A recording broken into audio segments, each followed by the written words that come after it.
Lalangin natin ang tao. May nagsang-usap. Si Mickey at si Larma. Si Mickey, si Miko yan, si Miko. At si Larma, si Larry yan, si Larry. Ang pinag-uusapan ito. Ikaw na nga, Brad Tan. Ang sabi ni Larma, tagal nyo nang nagbabasa ng Bible. Hindi nyo pa alam na unang nilikha ang tao kesa hayop. Sapat ng patunayan na mas kailangan ninyong magsuri kesa sa akin. ayan ang sabi ni Larma. Ayan na naman ang sabi ni Mickey. Brad Tan? Verse nga po, Kalari, para na matibay ang argumento. Ayan. Iyan ang pinagtatalunan. Noong dalawa, para kay Mickey, unang nilikha ang hayop kesa sa tao. Para naman kay Larma, unang nilikha ang tao kesa hayop. Ang batayan ni Mickey, eto.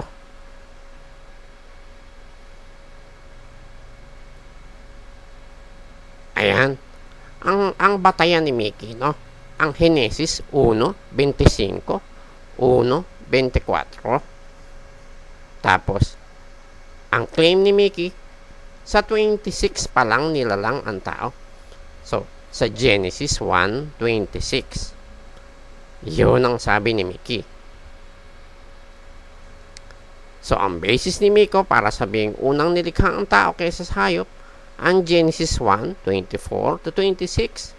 Dahil according to Miko, sa verse 26 pa lang nilalang ang tao.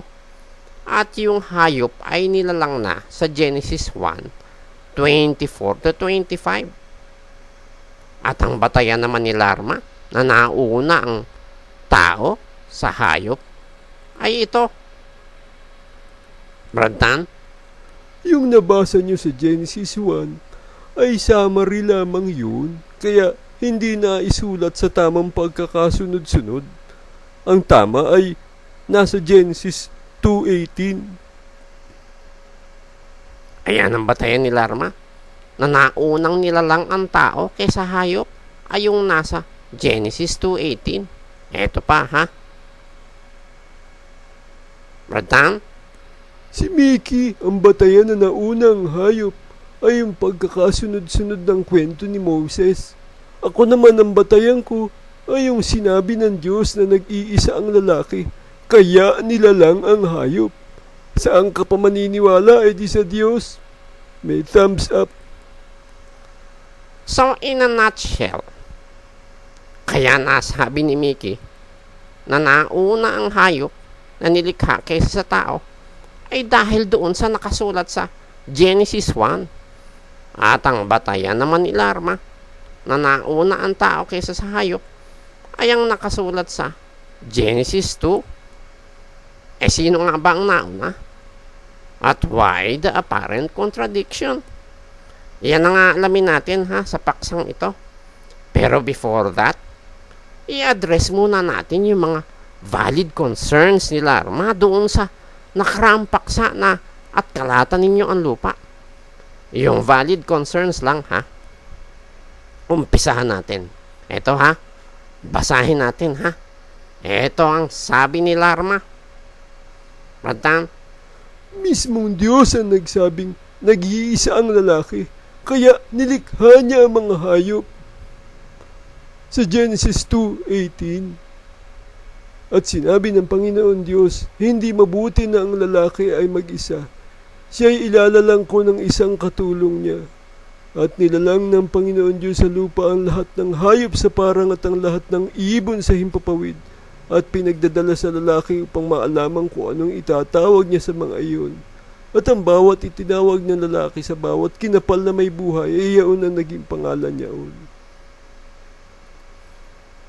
Ayan. Sa katwiran ni Larma, kaya daw nilikha ng Diyos sa mga hayop ay dahil nag-iisa ang lalaki. Yun ang sabi ni Larma. Ito pa sabi ni Larma, ha. Ito pa. Alam nating lahat na kaya may lalaki at babae ay para dumami ang tao. Kung ito ang orihinal na plano, to multiply, Bakit mga hayop ang unang ipinaris ng Diyos sa lalaki? Nilikha ang hayop para malaman ng Diyos kung alin sa mga iyon ang makakatulong ni Adan. Ayan pa ang sabi ni Larma. Bakit mga hayop ang unang ipinaris ng Diyos sa lalaki? At nilikha daw ang hayop para malaman ng Diyos kung alin sa mga iyon ang makakatulong ni Adan. Yan ang claim ni Larma. So in essence, ang sinasabi ni Larma, kaya daw nilikha ang hayop para malaman ng Diyos kung alin sa mga hayop ang makakatulong ni Adan. Pero walang nakita ang Diyos na makakatulong ni Adan sa mga hayop. At kaya doon pa lang nilalang si Eva para makatulong ni Adan. Totoo ba itong claim na ito ni Larma? Yun nga ba ang sinasabi ng Biblia? Ang sagot, hindi. Mali ang pangangatwirang ito ni Larma. Ito uulitin natin. Importante ang pananampalataya. Kung babasahin mo ang Biblia na logic lang ang gagamitin mo at walang pananampalataya, mamamali ka ng diwa. You've got to have faith. May mga bagay sa Biblia na hindi mo mauunawa ng buo kung wala kang pananampalataya. And it makes sense. Paano ipauunawa sa iyo ng Diyos ang kanyang kalooban na nakasulat sa Biblia kung hindi ka naniniwala sa Kanya, kung hindi ka nananampalataya sa Kanya? Paano niya bubuksan ang isipan at puso mo para maunawa mo ang Diyos kung hindi ka mismo nananampalataya sa Diyos? Kailangan mong manampalataya sa Diyos. Manampalatayang ano? Na ang Diyos mabuti. Ang kautusan ng Diyos mabuti. At ang Diyos ay isang intelligent creator. Yan dapat ang maging premise ng isang mananampalataya, na ang Diyos ay isang intelligent creator. The logic being, kung ang tao has the intelligence to invent intelligently, so much so ang Diyos. Dahil ang Diyos ang lumikha sa tao Hebreo 3:4. Sapagkat ang bawat bahay ay may nagtayo, datapwat ang nagtayo ng lahat ng mga bagay ay ang Diyos. So, after having established na ang Diyos ay isang intelligent creator, magtatanong tayo, bakit lilikha ang Diyos ng mga hayop bilang katulong ng tao kung alam naman nating hindi hayop ang makakatulong sa tao, kundi tao din? Ang sagot, dahil hindi nga nilikha ang mga hayop para makatulong ng tao, kundi tao ang nilikha ng Diyos para makatulong ng tao, as evidenced by scriptures. Yun na nga ang nakasulat sa Biblia, na nilikha si Eva para makatulong ni Adan. Pero naisip ni Larma yun na kaya nilikha ang mga hayop para malaman daw ng Diyos kung alin sa mga hayop ang makakatulong ni Adan. Bakit? Kasi hindi kinonsider ni Larma na ang Diyos ay isang intelligent creator. Hindi yun ang premise ni Larma. May duda si Larma na ang Diyos ay isang intelligent creator. Otherwise, hindi iisipin ni Larma na nilikha ang mga hayop para malaman ng Diyos kung alin sa mga hayop ang makakatulong ni Adan. Katunayan, sa forum, si Larma lang nag-iisip na mga hayop ay nilikha para malaman ng Diyos kung alin sa mga hayop ang makakatulong ni Adan. Ang iniisip ng iba na nasa forum, si Eva ang nilikha para makatulong ni Adan. Kasi alam ng ibang nasa forum, intelligent creator ang Diyos. Hindi siya magke-create ng mga hayop para makatulong ni Adan, knowing na hindi naman makakatulong kay Adan ng mga hayop katulad ng pagtulong na magagawa ni Eva. Yan ang punot dulo niyan, pananampalataya. Walang pananampalataya si Larma na ang Diyos ay isang intelligent creator. Hindi yun ang premise niya. At dahil doon, namamali siya ng diwa. Kaya, you've got to have faith. Importanteng element yun para maipaunawa sa iyo ng Diyos ang kalooban niya through the Bible. Ngayon, bigyan natin si Larma ng benefit of the doubt. Baka naman may nakita siya sa Biblia na batayan. Kaya niya nasabing ang mga hayop ang inilikha para malaman ng Diyos kung alin sa mga hayop ang makakatulong ni Adan. Basahin natin ha. Sa Genesis 2:18 hanggang 20. Brad Tan? At sinabi ng Panginoong Diyos, hindi mabuti na ang lalaki ay mag-isa. Siya'y ilalalang ko ng isang katulong niya. At nilalang ng Panginoong Diyos sa lupa ang lahat ng hayop sa parang at ang lahat ng ibon sa himpapawid. At pinagdadala sa lalaki upang maalaman kung anong itatawag niya sa mga iyon. At ang bawat itinawag ng lalaki sa bawat kinapal na may buhay ay yaon na naging pangalan niyaon. At pinanganlan ng lalaki ang lahat ng mga hayop at ang mga ibon sa himpapawid at ang bawat ganid sa parang. Datapwat sa lalaki ay walang nasumpungang maging katulong niya. Ayan, dito sa mga talata, ang sabi ng Diyos ha, sa verse 18, hindi mabuti na ang lalaki mag-isa. Siya'y ilalalang ko ng isang katulong niya. Pagkatapos, ang sabi sa Biblia ito, at nilalang ng Panginoon Diyos sa lupa ang lahat ng hayop sa parang at ang lahat ng ibon sa himpapawid. At pinagdadala sa lalaki upang maalaman kung anong itatawag niya sa mga iyon. Pagkatapos, pangalanan ng lalaki ang lahat ng mga hayop. Sabi ng Biblia, datapot sa lalaki ay walang nasumpungang maging katulong niya. Yan most likely ang naging batayan ni Larma para masabing ang hayop ay nilikha originally para malaman ng Diyos kung alin sa mga hayop ang makakatulong ni Adan. Kasi right after sabihin ng Diyos na siya'y ilalalang ko ng isang katulong niya, nilalang nga ang mga hayop after sabihin yun ng Diyos. At after lalangin at pangalanan ng mga hayop ng lalaki, sinabi naman na datapot sa lalaki ay walang nasumpungang maging katulong niya. Ayan, may basis naman pala si Larma para sabihin ni Larma na nilalang ang mga hayop para malaman ng Diyos kung alin sa mga hayop ang makakatulong ni Adan. Pero ang tanong, tama nga ba itong analysis na ito ni Larma? Ang sagot, mali. Mali ang naging analysis ni Larma na nilikha ang mga hayop para malaman ng Diyos kung alin sa mga hayop ang makakatulong ni Adan. Saan nagkamali? Tingnan natin ulit ha. Basahin natin ulit. Genesis 2:28 hanggang 20. Brad Tan?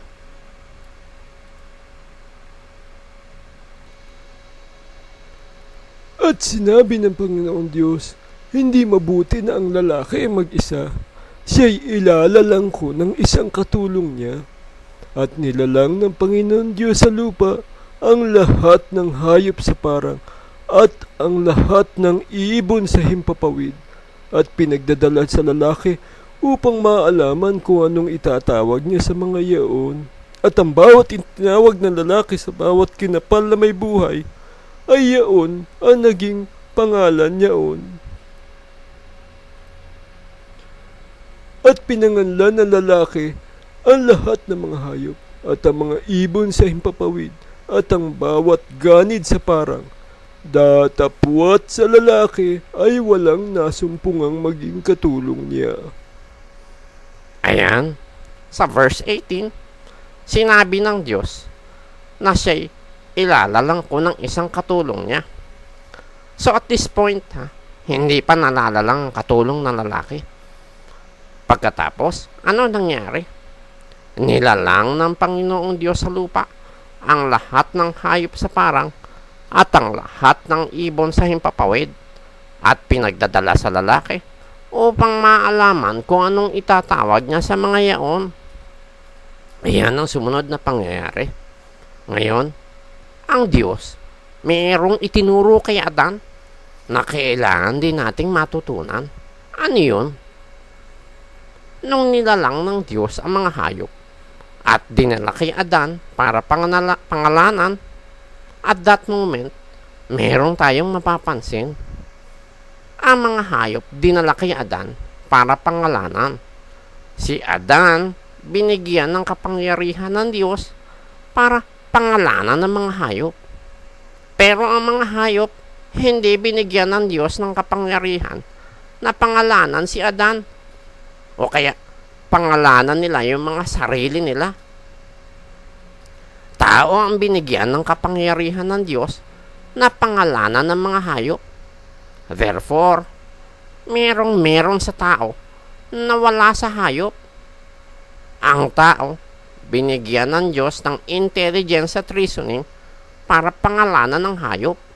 Pero ang hayop, wala nung intelligence at reasoning na katulad ng sa tao. At ito ang patunay na ang tao nilalang sa larawan ng Diyos. Dahil kung paanong ang Diyos na pangalanan ng araw at gabi sa Henesis 1:5. At tinawag ng Diyos ang liwanag na araw, at tinawag niya ang kadiliman na gabi, at nagkahapon at nagkaumaga ang unang araw. Ganon din naman ang tao. Binigyan naman ng kapangyarihan ng Diyos para pangalanan ng hayop. So, kung paanong ang Diyos may kapangyarihan makapagpangalan, ganon din naman ang tao. Binigyan ng Diyos ng kapangyarihan makapagpangalan. At wala itong kapangyarihan na ito sa mga hayop. So, kung gustong iparealize ng Diyos kay Adan kung gaano siya kakaibang nilikha compared sa hayop, kung gaano siya ka-unique as compared sa mga hayop, kung paano ang Diyos may intelligence at reasoning, ganon din naman si Adan may intelligence at reasoning. Kaya nga, pinapangalan ng Diyos kay Adan yung mga hayop Pero, along the way, sa pagpapangalan ni Adan sa mga hayop, merong napansin si Adan. Ang mga hayop na pinapangalanan niya, may mga kauri, may mga kapares, may mga kapareho, may mga katulong. At si Adan, through his intelligence and reasoning, may nakita siya. Si Adan, siya mismo, wala siyang kauri, wala siyang kapares, wala siyang kapareho, wala siyang nasumpong ang maging katulong niya. Kaya, yung sinasabi sa talata na datapwat sa lalaki ay walang nasumpungang maging katulong niya, para yang kay Adan, it is not for God to realize that. It is for Adam to realize that. Gusto ng Diyos, ma-realize yan ni Adan for himself. Hindi para sa Diyos yung realization na yan. Kasi nga, intelligent creator ang Diyos At yan ang punto kung bakit sa verse 18, ang sabi ng Diyos, hindi mabuti na ang lalaki mag-isa, siya'y ilalalang ko ng isang katulong niya. Gusto lang ipakita ng Diyos na bago pa kailanganin ni Adan ng isang makakatulong niya, alam na yun ng Diyos. Katunayan, after likhain ng Diyos si Eva at dinala kay Adan, ito ang nasabi ni Adan sa Henesis 2:22 hanggang 23. Maradan? At ang tadyang na kinuha ng Panginoon Diyos sa lalaki ay ginawang babae, at ito'y dinala niya sa lalaki. At sinabi ng lalaki, ito nga'y buto ng aking mga buto at laman ng aking laman. Siya'y tatawaging babae sapagkat sa lalaki siya kinuha. Ayan, Kaya, nung dinala ng Diyos si Eva kay Adan, ang nasabi ni Adan, ito nga'y buto ng aking mga buto at laman ng aking laman. Bakit? Kasi ang hayop, hindi buto ng mga buto ni Adan. At ang hayop, hindi laman ng laman ni Adan. Si Adan ang nakarealize na wala siyang kapareho, wala siyang katulad, wala siyang katulong. Katulong na buto ng kanyang mga buto at laman ng kanyang laman. Dahil nga, iba ang buto at laman ng mga hayop Si Adan ang nakarealize noon, hindi ang Diyos. Dahil alam na yun ng Diyos beforehand. Kahit bago pa niya likhain si Adan. Dahil nga ang Diyos ay isang intelligent creator. As against sa pagkaunawa ni Larma na ang Diyos daw ang nakaalam na wala sa mga hayop ang makakatulong ni Adan. Mali yun. Pero, does it follow na doon lang yun nalaman ng Diyos sa verse 18 na kailangan ni Adan na makakatulong? Ang sagot, hindi. Before verse 18, alam na ng Diyos na kakailanganin ni Adan na makakatulong. Dahil nga intelligent creator ang Diyos Hindi mo pa hinihiningi bago mo pa kailanganin. Kahit nga hindi ka pa niya nililikha talastas na ng Ama ang mga bagay na kakailanganin ng tao. Bago mo ma-realize na kailangan mo ngayon. Basahin natin, ha? Mateo 6:8. Bradan? Huwag nga kayong magsigayo sa kanila, sapagkat talastas ng inyong Ama ang mga bagay na inyong kinakailangan bago ninyo hingin sa Kanya. Kaya, this explains kung bakit si Eva talaga ang designated ng Diyos na lilikhain niya para makatulong ni Adan at hindi mga hayop. Kailangan lang natin magtiwala sa Diyos. Alam niya ang ginagawa niya at bawat bagay na ginagawa niya, may panahon kung kailan niya yun dapat gawin. Eto pa sabi ni Larma, ha? Eto pa. Ano ang wisdom na gustong ituro ng Diyos sa hindi niya pag-agad sa paglalang sa babae? Eto pa ang isang sinabi ni Larma. Related yan. Ano-anong mga best experience ni Adan nung wala pa ang babae? Wala nga siyang makatugma sa mga hayop. Yung ba ang the best? Thumbs up. Ayan. Ayan ang mga tanong ni Larma. Ano daw ang wisdom na gustong ituro ng Diyos sa hindi niya pagdalang agad sa babae? At ano-ano mga best experience ni Adan nung wala pa ang babae? For the record, ha? For the record, wala tayong sinabing best experience ni Adan nung wala pa ang babae. Walang ganong statement. Kay Larma lang nanggaling yun. Ang pahayag natin doon sa paksa, yung naunang paksa, ay kung naunang likhain ng Diyos ang mga hayop kaysa kay Adan, yung yun maganda sa kapanahunan niya yun yung the best, na mauna ang hayop na susupili ni Adan.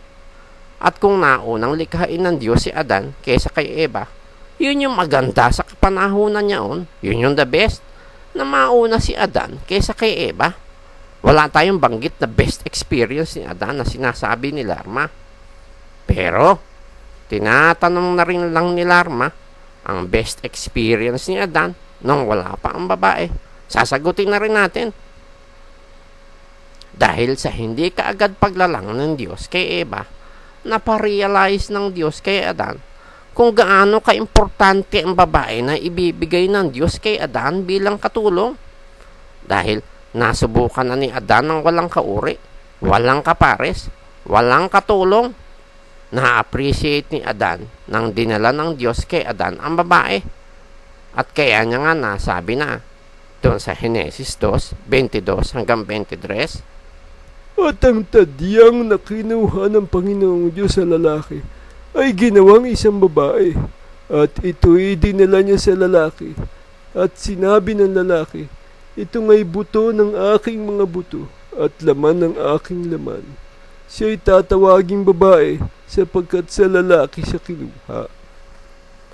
na kung paanong si Adan ay unique as compared sa mga hayop. Dahil nakita niya yun nung pinapangalanan niya mga hayop Nakita ni Adan, nakatulad niya si Eva, na unique din as compared sa mga hayop. Nakita ni Adan kay Eva ang isang kauri, ang isang kapares, ang isang katuwang. Nagkaroon ng appreciation si Adan sa Eva na dinala sa kanya ng Diyos. Ito pa ang sabi ni Larma, ito pa. So alam na pala ng Diyos na parurusahan niya ang tao bago pa niya nilikha. Step by step lang kung kailan niya ito isa sa katuparan. Malapit na Diyos yan. Hindi yan ang pagkakilala ko sa Kanya. Yan ang sabi pa ni Larma. Sabi ni Larma, so, alam na pala ng Diyos na parurusahan niya ang tao bago pa niya nilikha. Step by step lang kung kailan niya ito isa sa katuparan. Malapit na Diyos yan. Hindi yan ang pagkakilala ko sa Kanya. Ayon kay Larma yan malupit daw ang Diyos. Itong statement na ito ni Larma, sarili niyang conclusion yan. Wala tayong binanggit na ganyan sa paksa. Hinuha lang yan ni Larma. Reaction yan ni Larma doon sa statement ko na siya din ang naglagay na ganon din ang Diyos, na-appreciate ng Diyos step by step ang process ng kanyang creation. Yan ang pahayag ni Kim Salonga. Wala tayong binanggit na alam na pala ng Diyos na parurusahan niya ang tao bago pa niya nilikha. Walang ganon. Ang tanong, yun bang pagpaparusa? Kasama ba yun sa process ng kanyang creation? Ang sagot, hindi. Yung bang pagkakasala ng tao? Kasama ba yun sa process ng kanyang creation? Ang sagot, hindi. Katunayan, nangyari ang pagkakasala at pagparusa after na ng creation, proving na hindi nga part ng creation at ang pagkakasala at pagparusa sa tao. Yung pagkakasala, kagagawan yun ng tao, hindi yun ng Diyos. Hindi yun part ng creation ng Diyos. Kasi lahat ng nilikha ng Diyos, napakabuti. 1:31 ng Henesis. At nakita ng Diyos ang lahat ng kanyang nilikha. At narito, napakabuti. At tagkahapon at tagkaumagang ika-6 na araw. Ito pa Ito pa. Ang sabi ni Larma. Ibig bang sabihin ay mas alam pa ni Pablo ang nararapat kaysa sa Diyos? O kumpirmasyon na lamang ito ng mga pangyayari alinsunod sa pangangailangan ng tao? Yan ang sabi ni Larma. Ibig bang sabihin ay mas alam pa ni Pablo ang nararapat kaysa sa Diyos? Ang tanong, posible ba ang tinatanong ni Larma na mas alam pa ni Pablo ang nararapat kaysa sa Diyos? Ang sagot, hindi. Hindi pwedeng mas alam pa ni Pablo o sino man taong nararapat kaysa sa Diyos. Dahil yun na lang sa mas alam, wala nang makahihigit pa sa Diyos. Dahil ang Diyos alam niya ang lahat ng bagay which cannot be claimed by Pablo. Basahin natin sa unang Juan 3:20. Radtan? Sapagkat kung hinahatulan tayo ng ating puso, ang Diyos ay lalong dakila kaysa ating puso at nalalaman niya ang lahat ng mga bagay. So, pagdating sa nararapat, wala nang makahihigit pa sa Diyos. Wala pa nga yung salita sa dilang ng tao. Natatalastas na ng buo ng Diyos Basahin natin sa 139:4 ng awit. Bratan? Sapagkat wala pa ang salita sa aking dila, ngunit narito, O Panginoon, natatalastas mo ng buo. Itong sinabi ni Pablo, na verse in question ni Larma sa 11:11 ng unang Korinto, Brad Tan? Gayon man ang babae ay di maaaring walang lalaki, at ang lalaki ay di maaaring walang babae sa Panginoon. Etong sinabing ito ni Pablo, etong sinilita ni Pablo, sarili ba niya yan? Sarili ba niyang sarilita yan? Katwirang pang sarili ba yan ni Pablo? Basahin natin ha. Doon din sa unang Korinto 14:37. Kung iniisip niyo man na siya'y propeta o ayon sa Espiritu, ay kilalanin niya ang mga bagay na sa inyo'y isinusulat ko na pawang utos ng Panginoon. Ayan, kay Pablo na rin nanggaling. Pagdating sa aral, ang mga bagay na sinusulat ni Pablo, pawang utos ng Panginoon. Iniutos ng Panginoon kay Pablo kung anong isusulat. Kaya, yung sinasabi ni Pablo pagdating sa aral, hindi sa kanya yun. Hindi niya katwirang pang sarili yun. Pawang utos yun ng Panginoon unless specified. Kaya, hindi pwedeng mas alam pa ni Pablo ang nararapat kaysa sa Diyos. Maling pakahulugan yan. And the question was based on a wrong premise. Dahil ang original intention ng Diyos, lumikha ng lalaki at babae. Maling gamiting premise na original intention ng Diyos ay lalaki lang ang likhain. Eto pa sabi ni Larma ha, eto pa. Walang Pablo na magsasabi nito, Efeso 1:4, kung hindi nagkasala si Eva, at wala sana ang tao sa sitwasyon na kailangan niya ng kaligtasan. Ayon sa pagkapili niya sa atin sa Kanya bago itinatag ang sanglibutan, upang tayo'y maging mga banal at mga walang dungi sa harapan niya sa pag-ibig. Ayan. Sabi ni Larma, walang Pablo na magsasabi ng Efeso 1:4 kung hindi nagkasala si Eva, at wala sana ang tao sa sitwasyon na kailangan niya ng kaligtasan. Etong statement na ito ni Larma, walang basis sa Biblia yan. Hinuhalang yan ni Larma. Yan ay hypothetical conclusion lang ni Larma. Yung pahayag na walang Pablo na magsasabi sa Efeso 1:4 kung hindi nagkasala si Eva. Hindi nangyari yan. Nagkasala na nga si Eva eh. So, for you to conclude sa isang senaryo na hindi naman nangyari, hypothetical na lang yun dahil hindi nga yun na nangyari. There is no way of proving your point sa isang bagay na hindi naman nangyari. Assumptions na lang yun. Instead, focus on the things na nangyari or nakasulat sa Biblia and then prove your point. At isang nakasulat sa Biblia na maliwanag ay yung sa Efeso 1:4. Ayon sa pagkapili niya sa atin bago itinatag ang sanglibutan, upang tayo'y maging mga banal at walang dungi sa harapan niya sa pag-ibig. Ayan.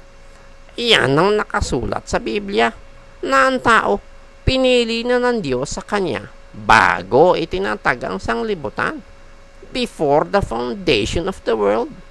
Nauna pa ito kina Adan at Eva eh. This predates the creation of the world. Before the foundation of the world ito. Nakalooban ng Diyos. At itong salitang ito ni Pablo, salita ito ng Diyos, which we have proven earlier. Ito pa ha. Ito pa ang sabi ni Larma. Kung mapatunayan, nakalooban din ng Diyos na magkasala ang tao, ay saka lamang ako maniniwala na ang sitwasyon ng tao sa kasalukuyan ay bahagi din ng kalooban ng Diyos, kasama ang mga panukala ni Pablo. Ayan. Iyan ang sabi ni Larma. Kung mapatunayan, nakalooban din ng Diyos na magkasala ang tao, ay saka lamang ako maniniwala na ang sitwasyon ng tao sa kasalukuyan ay bahagi din ng kalooban ng Diyos, kasama ang mga panukala ni Pablo. Ito ayon kay Larma. Ang tanong, kalooban ba ng Diyos na magkasala ang tao? Basahin natin 1 Timoteo 2:4, Radtan. Na siyang may ibig na ang lahat ng mga tao'y mga ligtas at mga kaalam ng katotohanan. So, ayon sa Biblia, ang kalooban ng Diyos, ang ibig niya, lahat ng tao'y mga ligtas at mga kaalam ng katotohanan.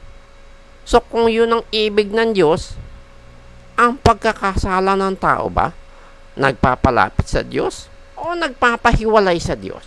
Basahin natin sa 59:2 ng Isayas, Radtan. Kundi pinagpahiwalay ng inyong mga kasamaan, kayo at ang inyong Diyos, at ang inyong mga kasalanan ay siyang nagpakubli ng kanyang mukha sa inyo, upang siya'y huwag makinig. Ayon, yung palang kasamaan ng tao at kasalanan ng tao, pinagpahiwalay ang tao sa Diyos at nagpapakubli ng kanyang mukha para huwag makinig ang Diyos. Therefore, yung kasalanan at kasamaan ng tao nagpapahiwalay sa Diyos, at kung hiwalay ka sa Diyos, malayo ka sa Diyos, hindi ka maliligtas. 25:41 ng Mateo, Radtan. Kung magkagayoy, sasabihin naman niya sa mga nasa kaliwa, magsilayo kayo sa akin, kayong mga sinumpa, at pasaapoy na walang hanggan, na inihanda sa diablo at sa kanyang mga anghel. Kaya, kung ang tanong, kung kalooban ba ng Diyos na magkasala ang tao, ang sagot, hindi. Dahil ang kalooban ng Diyos, maligtas ang tao At ang kasalanan ng tao, nagpapalayo sa tao sa Diyos. At kung malayo ka sa Diyos, hiwalay ka sa Diyos, hindi ka maliligtas. Which is, ang kalooban ng Diyos, ang maligtas ang tao. Therefore, hindi kalooban ng Diyos na magkasala ang tao. Yan, ito pa ang mga sinabi ni Larma. Pagsama-samahin na natin mga sinabi ni Larma, Radtan. Lalabas niyan, kasama sa plano ng Diyos, na kainin ng tao yung bawal na bunga. Nung panahon na inilagay niya yung bungang bawal, yun yung the best. Nung panahon na nagkasala ang tao dahil sa the best na bunga na bawal, yun ang the best. Kasama pala sa the best yung magkasala ang tao. Unless na mapatunayan na kasama sa order of things ang pagkakasala ng tao dahil sa paglalagay ng the best, bungang bawal, ay walang saysay ang next episode ni TS o Thread Starter. Kung mabuti ang lahat ng nilikha niya, ay bakit napasama ang tao? Hindi ba niya alam na mapapahamak ang tao dahil sa puno na inilagay niya? Kung alam, lalabas na hindi lahat ng nilikha niya ay mabuti sapagkat napasama ang tao. Ayan. Meron kasi tayong sinabi na kung ginawa ng Diyos ang mga bagay niyang ginawa according to the order of things, nananampalataya tayong ginawa yun ng Diyos dahil yun yung maganda sa kapanahunan niya yun yung the best. Ngayon pinunayan ni Larma. Ang sabi niya, lalabas niyan kasama sa plano ng Diyos na kainin ng tao yung bawal na bunga. Ayan ang sabi ni Larma. Ayan ang puna ni Larma. Ito i-summarize natin ang mga pinagsasasabi ni Larma. I-summarize natin. Number 1, kung tama ang sinabi ni Kim Salonga na ginawa ng Diyos ang mga bagay according to the order of things, dahil yun yung the best. Lalabas niyan kasama sa plano ng Diyos na kainin ng tao yung bawal na bunga. Number 2, dahil nasa plano ng Diyos na ilagay yung bungang bawal sa halamanan ng Eden, at dahil sa bunga na yon, nagkasala ang mga tao. Number 3, therefore, according to Larma kasama sa the best yung magkasala ang tao. Number 4, kung mabuti ang lahat na nilikha ng Diyos, bakit napasama ang tao? Hindi ba alam ng Diyos na mapapahamak ang tao dahil sa puno na iniligay niya? Number 5, kung alam, lalabas na hindi lahat ng nilikha niya ay napakabuti sapagkat napasama ang tao Ayan. Ayan ang reasoning ni Larma. Ayan ang twisted logic ni Larma the Logician. Ngayon, ano naman ang logic ng Biblia? Tingnan natin kung ano ang pagkakamali ni Larma. Ang sabi ni Kim Salonga, ginawa ng Diyos ang mga bagay according to the order of things dahil yun yung the best. Tama yun. Basahin natin ulit 3:11 ng Ecclesiastes. Ginawa niya ang bawat bagay na maganda sa kapanahunan niyaon. Iniligay rin niya ang sanglibutan sa kanilang puso na anupat hindi matalos ng tao ang gawa na ginawa ng Diyos mula sa pasimula hanggang sa wakas. Tama ang sabi ni Kim Salonga. Ang mali, yung sinabi ni Larma na conclusion. Lalabas niyan kasama sa plano ng Diyos na kainin ng tao yung bawal na bunga. Maling conclusion ni Larma yan. Wala kang mababasa sa Biblia na ganyan. Hinuha na naman yan ni Larma.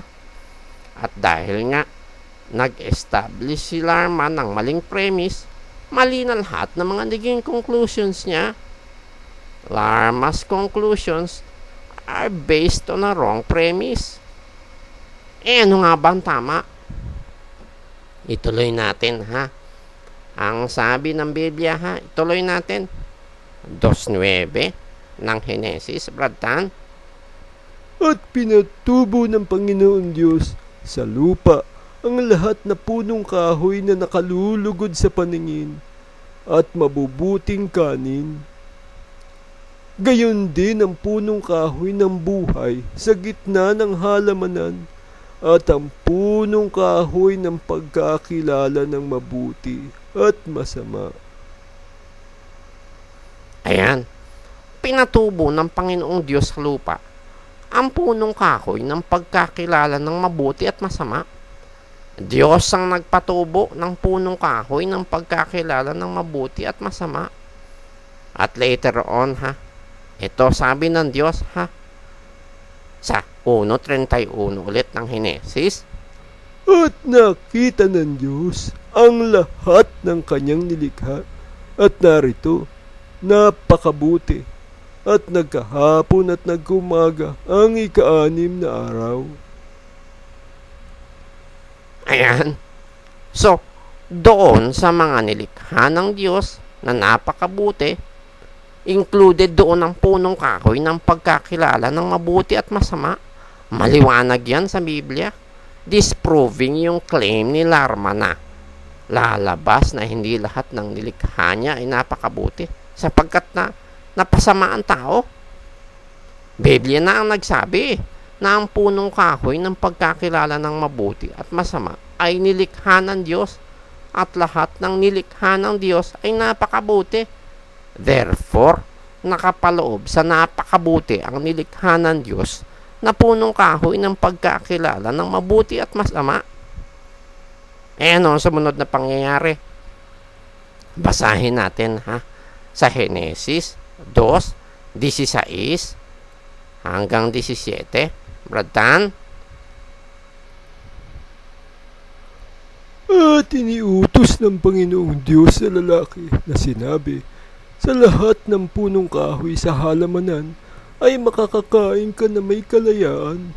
Datapwat, sa kahoy ng pagkakilala ng mabuti at masama, ay huwag kang kakain, sapagkat sa araw na ikaw ay kumain niyaon, ay walang pagsalang mamamatay ka.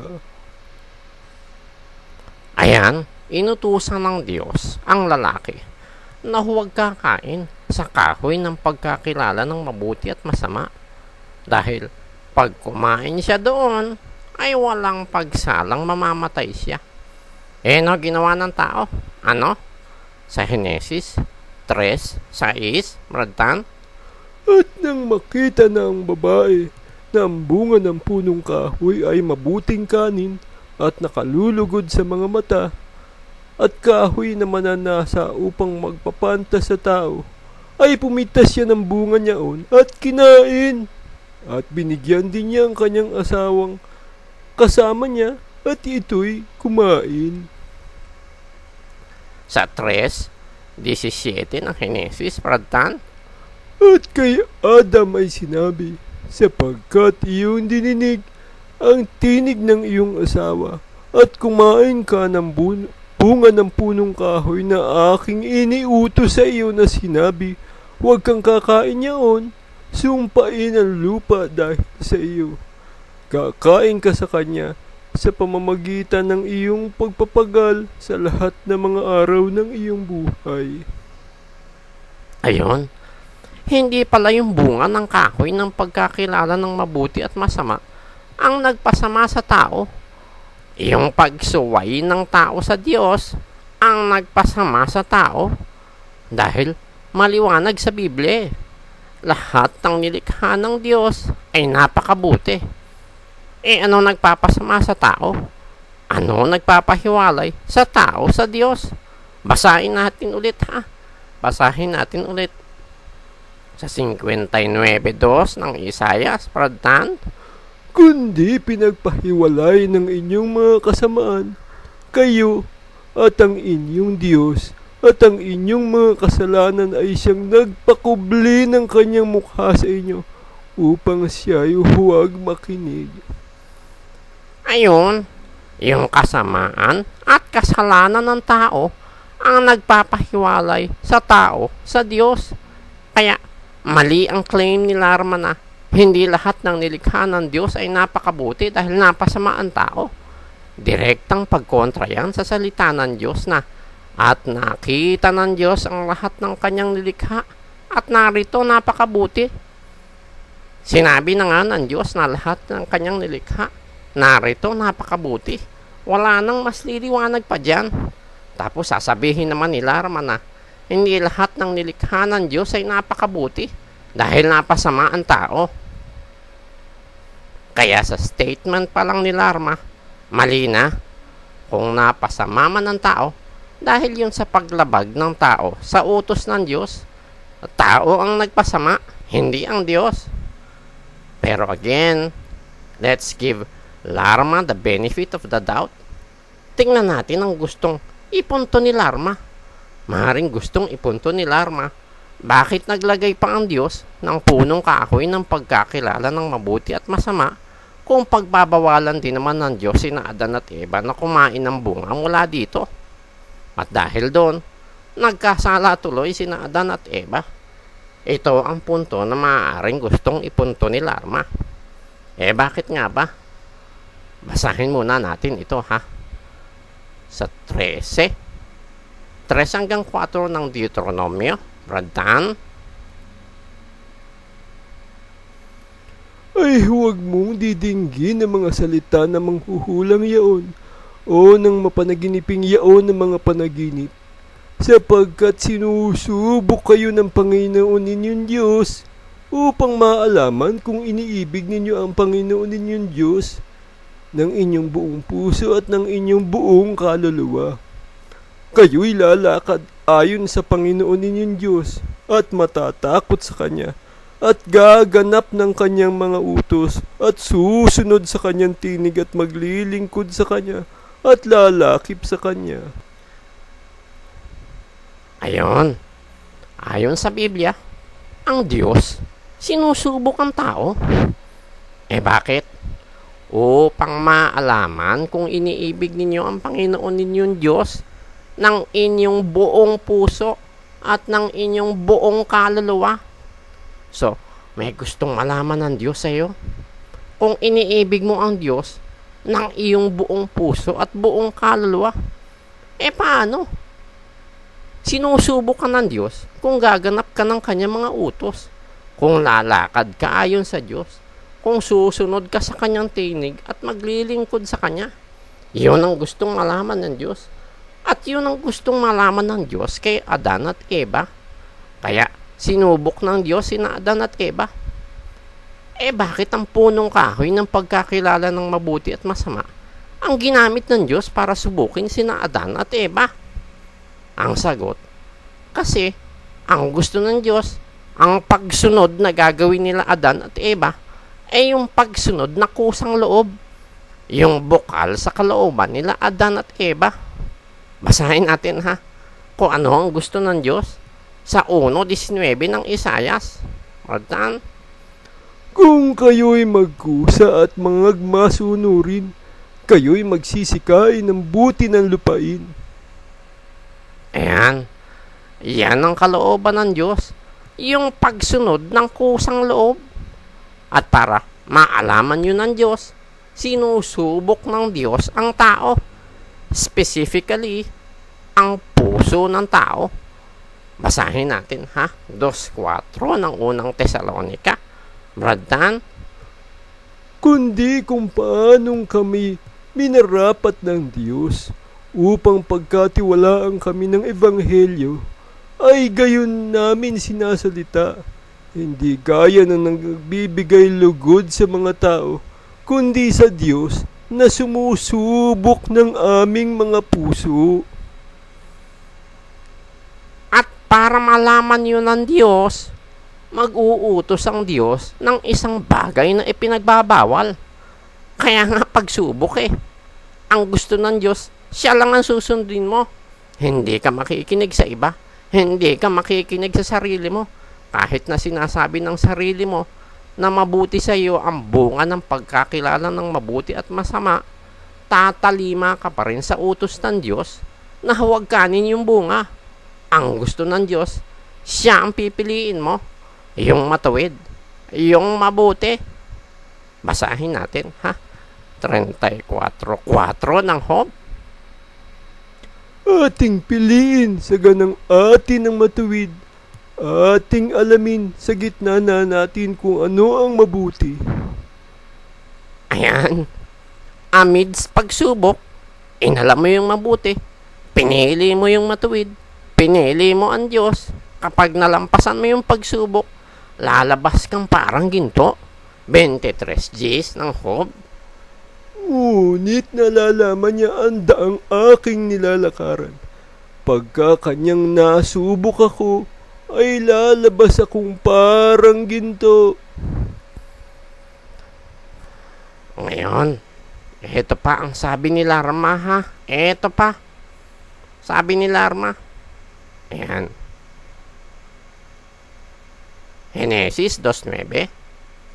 At pinatubo ng Panginoon Diyos sa lupa ang lahat na punong kahoy na nakalulugod sa paningin at mabubuting kanin, gayon din ang punong kahoy ng buhay sa gitna ng halamanan at ang punong kahoy ng pagkakilala ng mabuti at masama.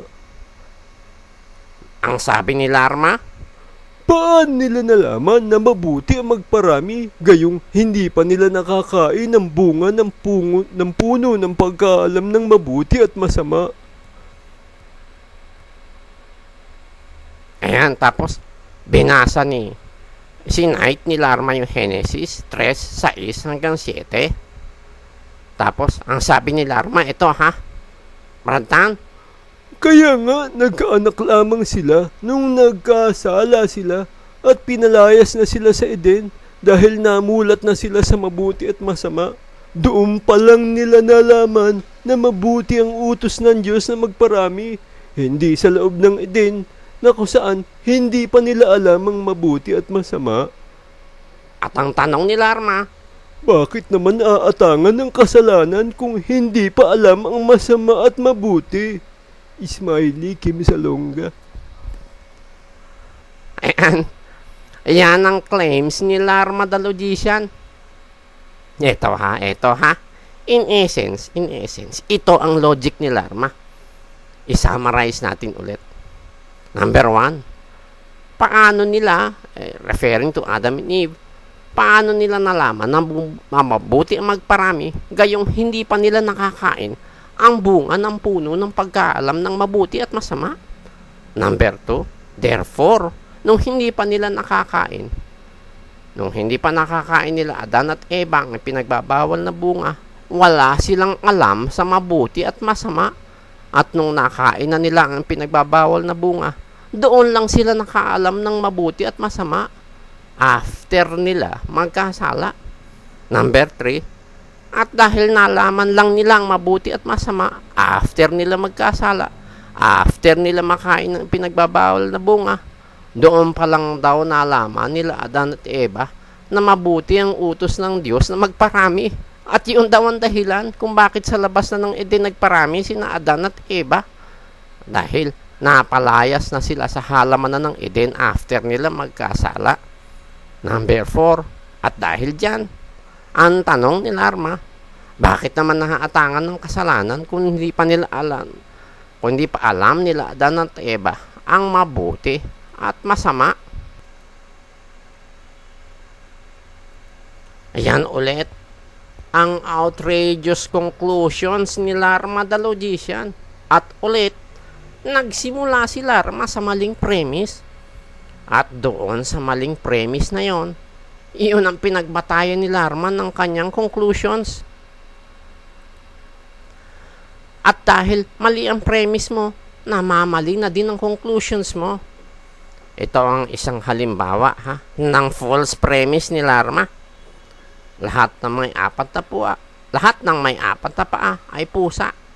Ang aso ay may 4 na paa. Therefore, ang aso ay pusa. Nagsimula ka sa maling premise, kaya namamali na din ang conclusions mo in reference to that premise. Yan ay ayon kay Larma. Ano naman ang sabi ng Biblia? Totoo bang walang alam na mabuti at masama sina Adan at Eva before nila kainin ang bunga ng punong kahoy ng pagkakilala ng mabuti at masama? Basahin natin. Genesis 1:28. Bratan. At sila'y binasbasan ng Diyos. At sa kanila'y sinabi ng Diyos, kayo'y magpalaanakin at magpakarami, at kalatan ninyo ang lupa, at inyong sipilin, at magkaraong kayo ng kapangyarihan sa mga isda sa dagat, at sa mga ibon sa himpapawid, at sa bawat hayop na gumagalaw sa ibabaw ng lupa. Ayan. Yung Diyos na mabuti, nagbigay ng kanyang utos na mabuti sa tao. Ang tanong, sina Adan at Eva ba may pagkaalam ng mabuti? Ang sagot, meron. Yung utos ng Diyos na iniutos ng Diyos kina Adan at Eva, yun yung alam na mabuti nila Adan at Eva. Dahil sinabi yun ng Diyos sa kanila Iniutos yun ng Diyos sa kanila At narinig nila yun. Kaya alam yun nila Adan at Eva. Sina Adan at Eva ba may pagkaalam sa masama? Ang sagot, meron. Basahin natin Genesis 3:2-3. Bratan. At sinabi ng babae sa ahas, sa bunga ng mga punong kahoy sa halamanan ay makakakain kami.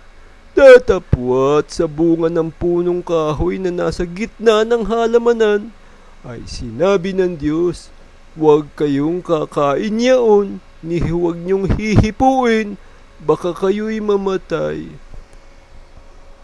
Ayan. Sina Adan at Eva may pagkaalam sa masama. Anong masama? Na kapag sila ay kumain sa bunga ng punong kahoy ng pagkakilala ng mabuti at masama, ay mamamatay sila. Yan ang alam nila Adan at Eva na masama. So ang tanong, mayroon bang pagkakilala ng mabuti at masama sina Adan at Eva before nila kainin ang bunga ng punong kahoy ng pagkakilala ng mabuti at masama? Ang sagot, meron. Pero, the question remains, kung sina Adan at Eva may pagkakilala ng mabuti at masama before nila kainin ang bunga ng punong kahoy ng pagkakilala ng mabuti at masama, anong difference nung pagkakilala nila ng mabuti at masama before and after nila kainin ang pinagbabawal na bunga? Dahil katulad ng pinupunto ni Larma, nakaalam lang daw ng mabuti at masama sina Adan at Eva after nila kainin ang bunga ng pagkakilala ng mabuti at masama. Oo nga naman sa unang tingin, pero laliman natin ang tingin, ha? Ito, ha, i-illustrate natin sa isang halimbawa. Kunwari, isa kang PDEA expert. Alam mo lahat ang tungkol sa droga, ang composition ng droga, yung effects ng droga sa isang tao. Lahat ng kaalaman tungkol sa droga, alam mo. Kaya ka nga isang expert eh. Ngayon, umuwi ka ng bahay. Kinausap mo ang nag-iisa mong anak. Ang sabi mo sa anak mo, anak, huwag kang lalabas ng bahay, ha? Maraming nagdodroga sa labas. Huwag kang lalabas at huwag kang magdodroga. Ang tanong, yung anak mo ba may alam ng mabuti? Ang sagot, oo. Ang alam na mabuti ng anak mo, yung hindi lumabas ng bahay at hindi magdroga. May alam bang masama ang anak mo? Ang sagot, oo. Ang alam na masama ng anak mo yung lumabas ng bahay at magdroga. So, as long as yung anak mo nasa loob ng bahay, hindi nagdodroga, gumagawa siya ng mabuti. Ngayon, yung anak mo, ang ginawa, lumabag sa utos ng kanyang ama, lumabas ng bahay at nagdroga. Ang tanong, yung anak mo ba nagkaroon ng pagkaalam ng mabuti at masama? Ang sagot, oo. Yung anak mo nagkaroon ng pagkaalam ng mabuti at masama dahil siya mismo ang gumawa ng masama, na experience niya ang gumawa ng masama. Pero kahit alam na ng anak ang masama, hindi pa rin niya mapapantayan ng kanyang ama pagdating sa pagkaalam sa masama. In this case, ang droga. Dahil expert ang kanyang ama eh. Mas may alam ang ama sa droga kesa sa anak. Gayon din naman sina Adan at Eva. Sina Adan at Eva may pagkaalam ng mabuti at masama dahil sinabi yun ng Diyos sa kanila eh. At ginagawa nilang mabuti at alam nilang mabuti dahil sumusunod sila sa Diyos. Pero nung sina Adan at Eva lumabag sa Diyos, nagkaroon sila ng pagkaalam ng mabuti at masama dahil pati yung masama ginawa na rin nila. Sila mismo ang gumawa ng masama. Nagkaroon sila ng pagkaalam ng masama dahil sila na mismo ang gumawa eh. Hindi lang nila alam ang masama dahil sinabi lang sa kanila ng Diyos kung anong masama, kundi sila mismo naging masama. Hindi lang nila alam ang masama conceptually, kundi through experience na laman nila ang masama. Kaya hindi lang yung mabuti na ginawa nila Adan at Eva ang alam nila. Alam na rin nila yung masama na ginawa nila after nila kainin ng pinagbabawal na bunga. So, may difference yung pagkaalam nila Adan at Eva ng mabuti at masama before and after nila kainin ang pinagbabawal na bunga. Before nila kainin ang pinagbabawal na bunga, may pagkaalam sila ng mabuti at masama dahil sinabi ng Diyos kung ano masama eh. After nila kainin ng pinagbabawal na bunga, nagkaroon sila ng pagkaalam at ng mabuti at masama Dahil sila mismo, ginawa na nila ang masama. Nagkaroon na sila ng comparison ng ginawa nilang mabuti at ginawa nilang masama. Nagkaroon na ng stark contrast between mabuti at masama nilang ginawa. Ngayon, yung tanong nila Arman na, bakit naman aatangan ng kasalanan kung hindi pa alam nila Adan at Eva ang masama at mabuti? Para masagot natin ang tanong, ha? Magtatanong din tayo. Number 1, sina Adan at Eva ba binigyan ng kautusan ng Diyos? Ang sagot, oo. Sina Adan at Eva ba sumalangsang sa kautusan ng Diyos? Ang sagot, oo. Number 3, sina Adan at Eva ba nagkasala dahil sa pagsalangsang sa kautusan ng Diyos? Ang sagot, oo. Bakit sila nagkasala? Eto, basahin natin ha. 3:4 ng unang Juan. Ang sino mang gumagawa ng kasalanan ay sumasalangsang din naman sa kautusan, at ang kasalanan ay ang pagsalangsang sa kautusan. Ayun, yung pala ang panuntunan sa Biblia, yung kasalanan, pagsalangsang sa kautusan. Sina Adan at Eva, binigyan ng kautusan. Sinalangsang nila Adan at Eva ang kautusan. Therefore, nagkasala sina Adan at Eva. Kaya ang sagot sa tanong ni Larma, sina Adan at Eva, inatangan ng kasalanan dahil binigyan sila ng kautusan at sinalangsang nila. Ano pa ang sabi ni Larma? Ha? Basahin natin, ha? Etong sabi ni Larma. Pagsama-samahin na natin, ha? Brad Tan? Bagamat walang malinaw na sinasabi sa Biblia kung gaano kahaba o kaigsi ang panahon sa pagitan ng utos na magpalaanakin hanggang palayasin sila sa Eden. Ang sabi ni Kim Salonga, not enough time was provided kina Eva at Adan para magpakarami, not sexual act. Sabi naman ni Larma, enough time para kina Eva at Adan para magkaroon ng sexual act, ngunit dahil wala pang utos ay hindi nila ginawa. Paano malalaman kung sino sa dalawa ang nagpapahayag ng wasto batay sa nakasulat? Sabi ni Kim Salonga, not enough time was provided kina Eva at Adan para magpakarami, not sexual act.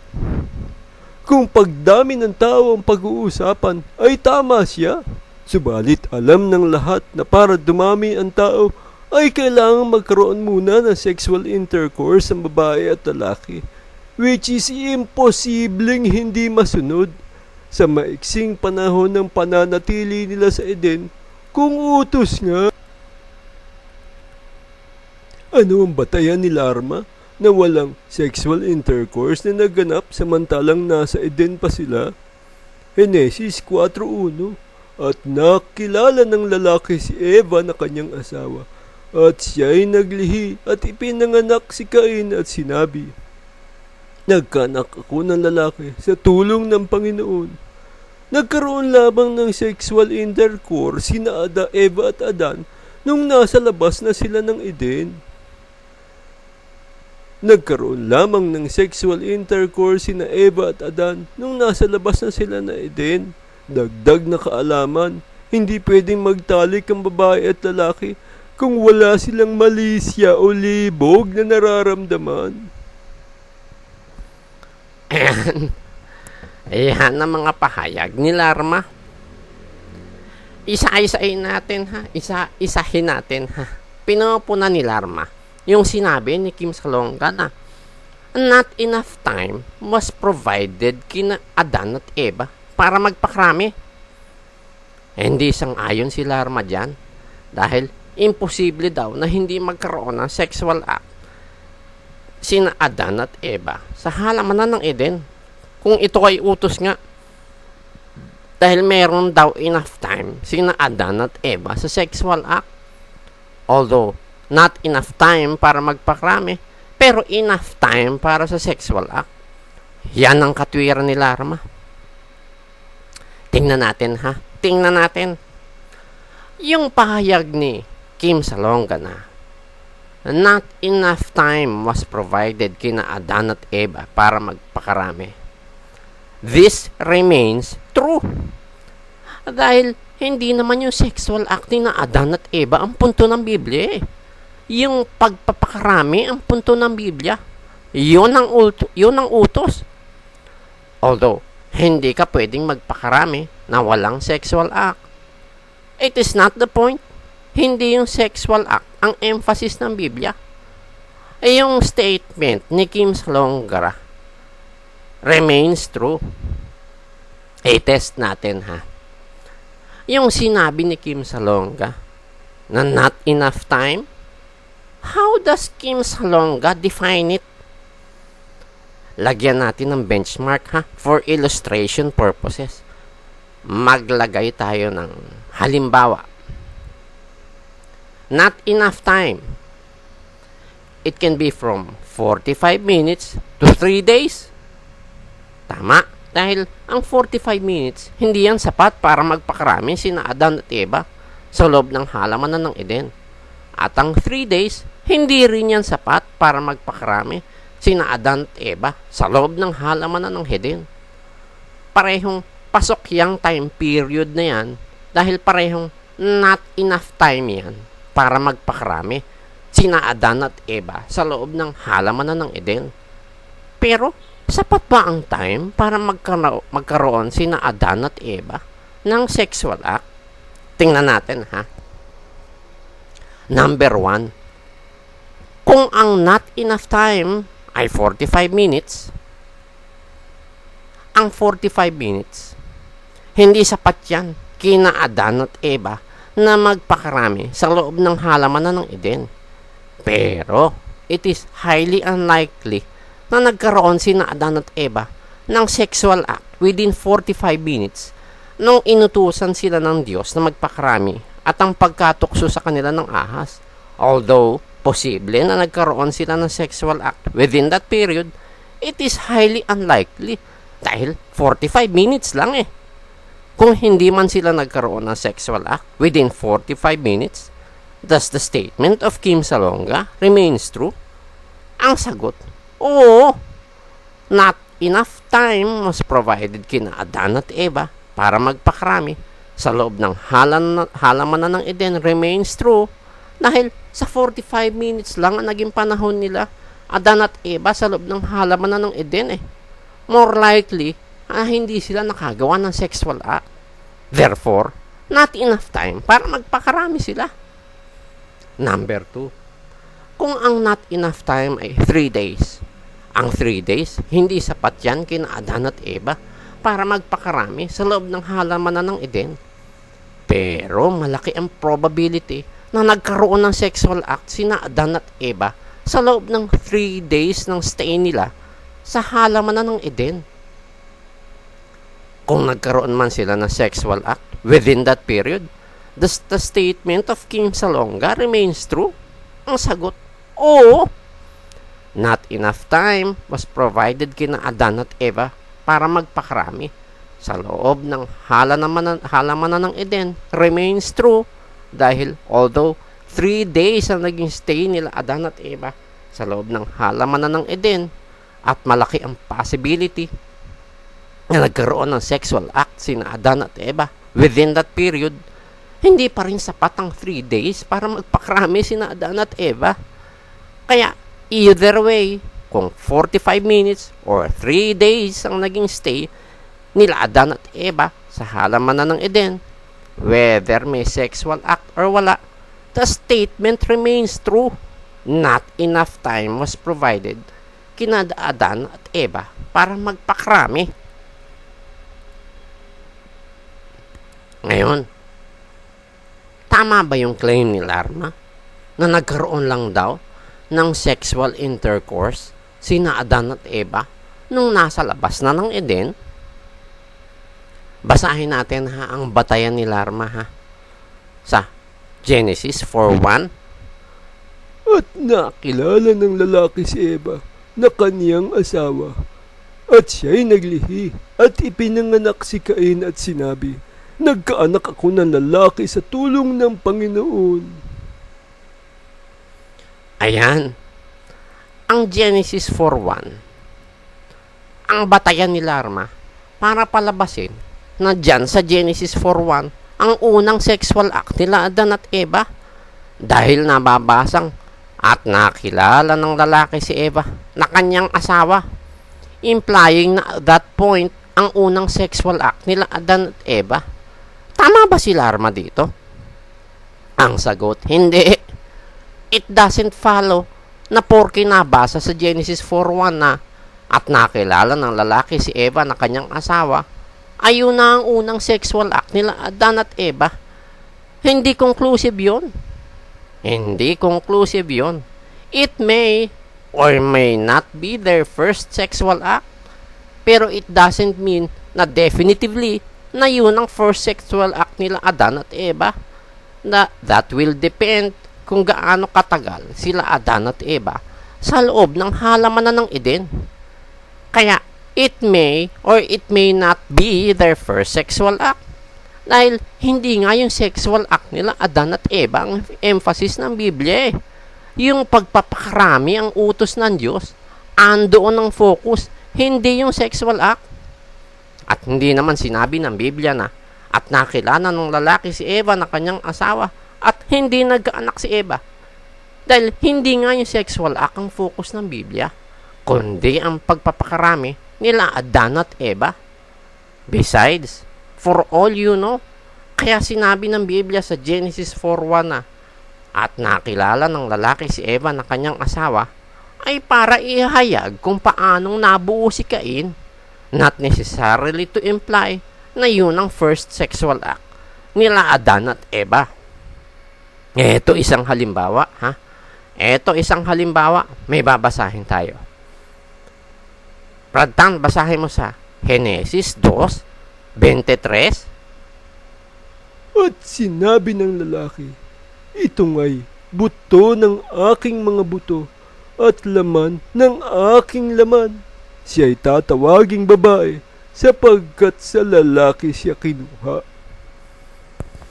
Ayan. Dito, sa Genesis 2:23, ito ang pinakaunang salita na naitala sa Biblia na sinabi ng unang taong si Adan. Pero, does it follow na itong mga salitang ito na sinabi ni Adan na naitala sa Genesis 2:23 ang pinakaunang salita na sinabi ni Adan? Ang sagot, hindi. Although, yung nasa Genesis 2:23 ang pinakaunang salita na naisulat sa Biblia na sinabi ng unang taong si Adan, hindi ibig sabihin na yun nga ang pinakaunang salita na sinalita ni Adan. Yun lang ang unang naitalang mga salita ni Adan sa Biblia. Meron bang instance na may malaking possibility na si Adan ay nakapagbigkas na ng salita prior to Genesis 2:23? Basahin natin, Iakyat lang natin. Genesis 2:19 hanggang 20, Bradtan. At nilalang ng Panginoong Diyos sa lupa ang lahat ng hayop sa parang at ang lahat ng ibon sa himpapawid at pinagdadala sa lalaki upang maalaman kung anong itatawag niya sa mga iyon. At ang bawat itinawag ng lalaki sa bawat kinapal na may buhay ay yaon na naging pangalan niyaon. At pinangalanlan ng lalaki ang lahat ng mga hayop at ang mga ibon sa himpapawid at ang bawat ganid sa parang. Datapwat sa lalaki ay walang nasumpungang maging katulong niya. Ayon, ang lalaki, pinangalanan ang mga hayop. Kung anong itinawag ni Adan sa mga hayop, yun yung naging pangalan niya on. So, sa pagkakataong ito, nakapagsalita na si Adan before Genesis 2:23. Although yung nasa Genesis 2:23, ang mga unang salitang naitala sa Biblia ng unang taong si Adan, it doesn't necessarily follow na yun nga ang mga unang sinalita ni Adan. Ganon din naman yung nasa Genesis 4:1. Although binabanggit doon na nakilala ng lalaki si Eva na kanyang asawa, it doesn't necessarily follow na yun yung unang sexual act nila Adan at Eva. Inihahayag lang ng talata kung paanong nabuo si Cain. Ngayon, may isa pang statement si Larma. Tawag niya doon dagdag kaalaman. Hindi pwedeng magtalik ang lalaki o babae kung wala silang malisya o libog na nararamdaman. Ayan ang statement ni Larma. Tama ba yan? Tama yan kay Larma. Pero ang siste, yung utos na pagpapakarami, hindi kay Larma iniutos. Hindi kay Kim Salonga iniutos. Ang binigyan ng utos ng Diyos ay sina Adan at Eva. Two specific individuals at that time. So, hindi pwedeng i-compare ni Larma yung kalagayan niya ngayon sa kalagayan nila Adan at Eva nung panahon nila. The statement may be true today, sa panahon natin ngayon, pero nung panahon ni Adan at Eva, at that specific instance na inutusan sina Adan at Eva ng Diyos na magpakarami sa loob ng halamanan ng Eden, magagawa yun nila Adan at Eva nang hindi nila kinakailangang kanin ng pinagbabawal na bunga. Dahil hindi nonsense ang Diyos Hindi illogical ang Diyos. Hindi mag-uutos ang Diyos kina Adan at Eva na hindi nila kayang tuparin ng utos. At lalong hindi mag-uutos ang Diyos kina Adan at Eva na kinakailangan pa nilang magkasala sa Diyos para matupad ang iniuutos ng Diyos. That is nonsense. The logic is, kapag inutusan ka ng Diyos, may kakayahan kang matupad yon. Hindi ka bibigyan ng Diyos ng kautusan na hindi mo kayang tuparin. Eto. Tingnan natin ang analogy. Sa unang Korinto, 10:13, Brad Tan. Hindi dumating sa inyo ang anumang tukso, kundi yaong matitiis ng tao. Datapwat, tapat ang Diyos na hindi niya itutulot na kayo'y tuksuhin ng higit sa inyong makakaya, kundi kalakip din ang tukso ay gagawin naman ng paraan ng pag-ilag upang ito'y inyong matiis. Ayan. Hindi itutulot ng Diyos na ang tao niya ay tuksuhin ng higit sa kanyang makakaya. Therefore, kapag may dumating na tukso sa tao, makakaya niya yun. Gagawa ang Diyos ng paraan ng pag-ilag upang matiis ng tao. In the same manner, hindi magbibigay ng kautusan ng Diyos na hindi kayang tuparin ang inutusan niya dahil tapat ang Diyos Katunayan, sinasang-ayunan yan mismo ni Larma na kapag Diyos ang nag-utos, kayang tuparin ang inutusan. Patunayan natin, ha? Brad Tan, pakibasang sinabi ni Larma. Meron bang utos na hindi masusunod? Mag-uutos ba ang Diyos kung hindi kayang sundin? Ayan, nagtanong si Larma. Meron bang utos na hindi masusunod? At mag-uutos ba ang Diyos kung hindi kayang sundin? Ano ngayon ang sagot ni Larma? Basahin natin, ha? In literal, walang utos na hindi kayang sundin. Ayan. Ayan ang sagot ni Larma sa sarili niyang tanong. In literal, walang utos na hindi kayang sundin. Kaya kapag nagbigay ng utos ang Diyos sa kanyang inutusan, alam ng Diyos na may kakayahang sumunod sa utos ang inutusan. Yan ang logic niyan. Yan ang sense niyan. Ngayon, puntahan naman natin yung ating main topic. Yung naging usapan ni na Mickey at Larma o ni Miko at ni Larry. To simplify, According to Larma, nauna daw na nilikha ang lalaki kaysa sa hayop, using the following verses as proof. Brad Tan, pasadahan na nga natin sa Genesis 2:18 to 19. At sinabi ng Panginoon Diyos, hindi mabuti na ang lalaki ay mag-isa. Siya'y ilalalang ko ng isang katulong niya. At nilalang ng Panginoon Diyos sa lupa ang lahat ng hayop sa parang at ang lahat ng ibon sa himpapawid at pinagdadala sa lalaki upang maalaman ko anong itatawag niya sa mga iyon. At ang bawat itinawag ng lalaki sa bawat kinapal na may buhay ay yaon na naging pangalan yaon. Ayan. According to Larma, nauna daw ang lalaki na nilalang kasi sa verse 18 may lalaki na. Sa verse 19 pa lang nilalang ang hayop. Pero, according to Mickey, nauna daw ang hayop na nilikha kaysa sa lalaki, using the following verses as proof. Sa Genesis 1:25 to 26, Brad Tan. At nilikha ng Diyos ang ganid sa lupa ayon sa kanyang uri at ang hayop ayon sa kanyang uri at ang bawat umuusad sa ibabaw ng lupa ayon sa kani-kanyang uri. At nakita ng Diyos na mabuti. At sinabi ng Diyos, lalangin natin ang tao sa ating larawan ayon sa ating wangis.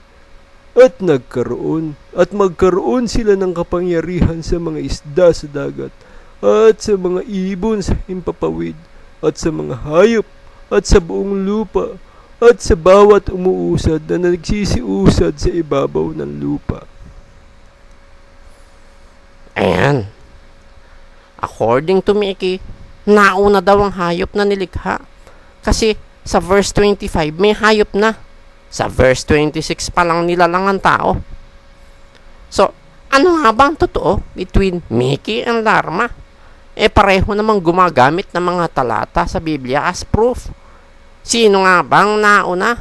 Ang hayop o ang tao? At iyan din ang puna ni Larma kay Kim Salonga. Basahin natin Walang saysay ang episode 2 mo, Kim Salonga, kung puro mali ang sinasabi mo. Ipaliwanag mo man ang buong Genesis ay wala din itong kabuluhan sapagkat sa chapter 1 pa lang, sa chapter 1 pa lamang ay mali ka na. Kung hindi summary ang chapter 1 ng Genesis, bakit baligtad ang pagkakasulat ng chapter 1 and 2? Chronological order nga. Ayan ang mga claims ni Larma. Baligtad daw ang pagkakasulat ng Genesis 1 and 2. At tutol si Larma sa sinabi ni Kim Salonga na chronological order of events yung nasa Genesis 1. Dahil ang stand ni Larma doon ay summary lang daw ang Genesis chapter 1. Ang totoong order daw ay yung nasa Genesis chapter 2 na nauna ang tao kaysa sa hayop, which is in contrast sa Genesis chapter 1 according to Larma. Tingnan natin Basahin natin ulit. Pero, gamitin nating salin ay yung pinagkunan ng Tagalog at may direct translation sa Hebrew for the purpose of clarity. At ang i-emphasize natin ay yung mga nilikha ng Diyos dito sa lupa, kasama ang tao. Isasantabi muna natin yung mga nilikha sa kalangitan. Umpisahan natin sa Genesis chapter 1 dahil yun ang tinututulan ni Larma Tutol si Larma na ang Genesis chapter 1 ay chronological order of events. I will stand by what I said na ang Genesis chapter 1 ay chronological order of events. The question is, ano ang patunay? Ang pagbabatayan natin ng paliwanag ay ang Biblia Kung ano ang sinasabi ng Biblia, doon tayo babatay. Umpisahan na natin Basahin natin sa King James Version. Ang Genesis chapter 1. Sa Genesis 1:11 to 13. Brad Dan? And God said, let the earth bring forth grass, the herb yielding seed, and the fruit tree yielding fruit after his kind, whose seed is in itself upon the earth. And it was so.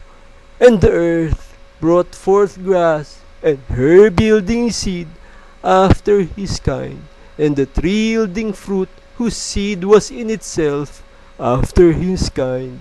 And God saw that it was good. And the evening and the morning were the third day. Ayan. Ang emphasis natin for now ay yung mga nilikha dito sa lupa. Ha? Disregard muna natin yung details ng mga nilikha sa kalawakan for clarity. Ayan. From this set of verses, ang nakikita natin, ang unang nilikha ay damo, pananim na nagkakabinhi, punong kahoy na namumunga, at naganap yan nung third day. Maliwanag yan sa Biblia, ha? Ano ngayon ang sumunod? Basahin natin ang Genesis 1:21 to 23. Brad Dan?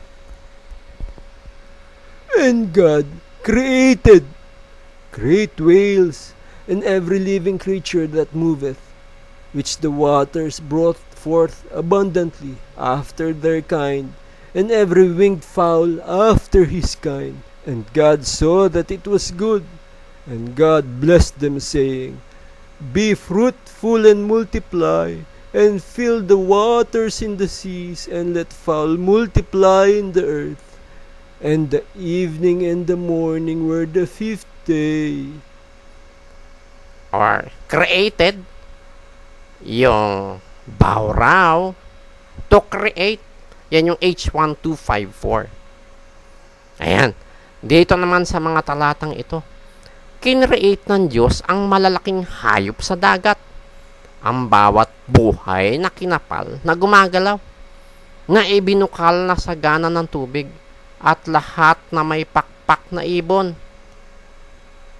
At dito sa talatang ito, ha, binasbasa ng Diyos itong mga hayop na ito at inutusang magpakrami. Ito yung mga hayop sa dagat at mga ibon sa lupa. Take note natin, ha, yung malalaking hayop sa dagat at mga ibon sa lupa. Ibon sa lupa, ha, hindi ibon sa himpapawid.